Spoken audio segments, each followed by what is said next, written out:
Hi everyone, it's me Lubna. Today is Monday, October 28th, 2024. This video is dedicated to my beloved, and the topic of this video is going to be about an indescribable longing which exists within all of us and which cannot be fulfilled by anything in this world. And I wanted to talk about how we can deal with this longing. So in order to illustrate that topic, I first wanted to share with you another passage from the book that I'm currently reading, which is Mere Christianity by C.S. Lewis. And again, that's the first book contained within this collection right here. And the specific passage that I wanted to share with you today comes from the 10th chapter titled Hope, within the third book titled Christian Behavior, within Mere Christianity.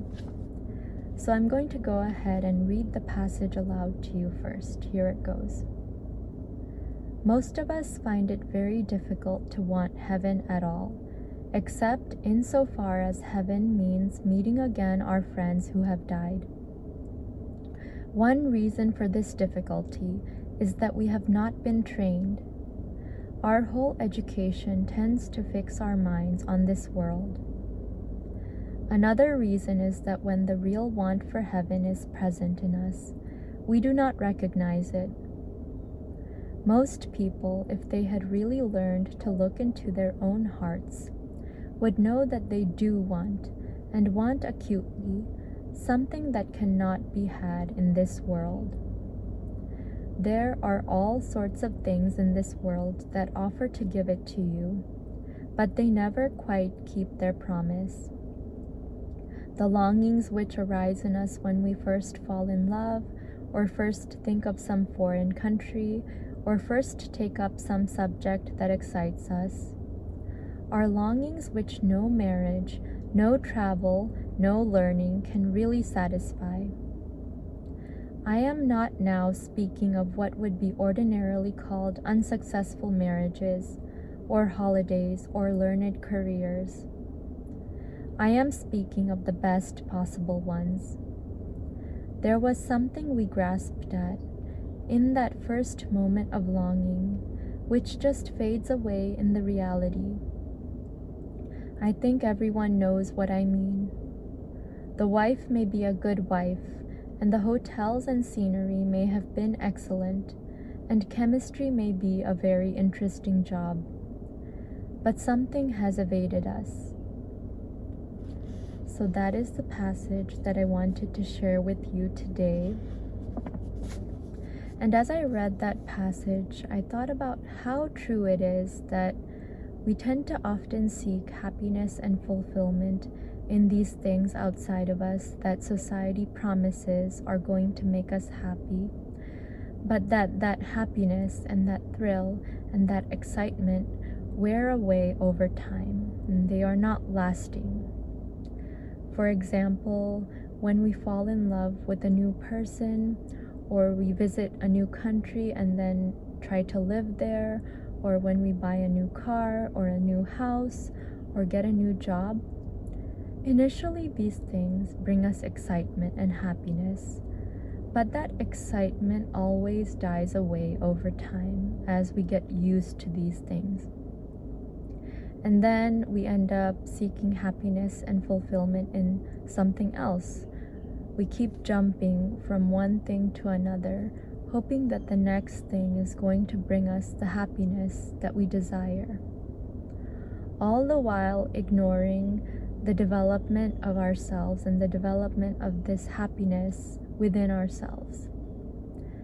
And all throughout all of the major worldviews and religions that I've studied on my own so far, I've come to realize that there is a commonality in that all of them promote an idea of heaven or enlightenment or reaching a certain point where you're completely content with who you are and where you are, and you're completely centered within yourself. And this is something that exists wholly within ourselves. It's not something that is outside of us. Like as I've said in one of my previous videos, which was titled, I believe, Building a Ladder to Heaven, I had mentioned that heaven is not a physical location. It's not something outside of ourselves. It's something that resides within us.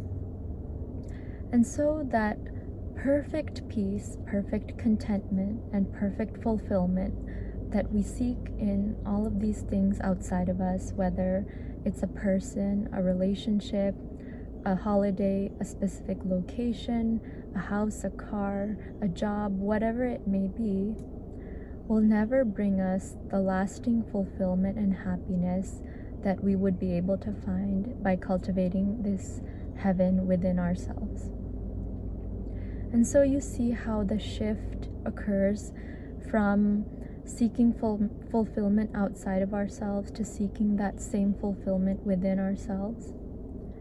If you seek fulfillment within yourself rather than in things outside of yourself, you're always going to be content with the way things are. No matter what's going on around you, you'll always be content, because ultimately you are the one living within your own body and having to deal with yourself and live with the thoughts that you always have, and you're never going to be able to leave yourself.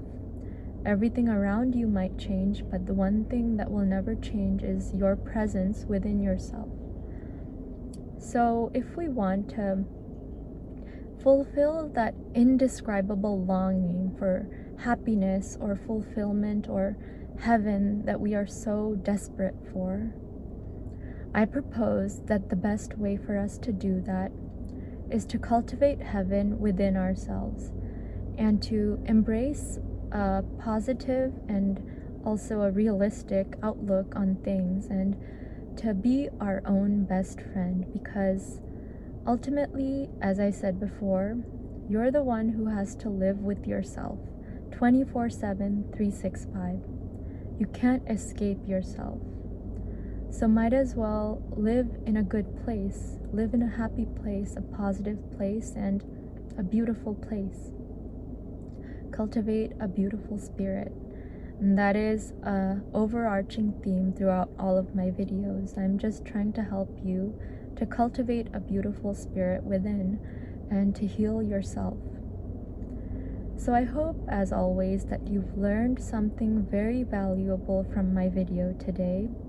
And I thank you from the bottom of my heart again for watching or listening to my videos. And with that, I'd like to wish you a wonderful day, afternoon, evening, or whatever it is, wherever you are in the world.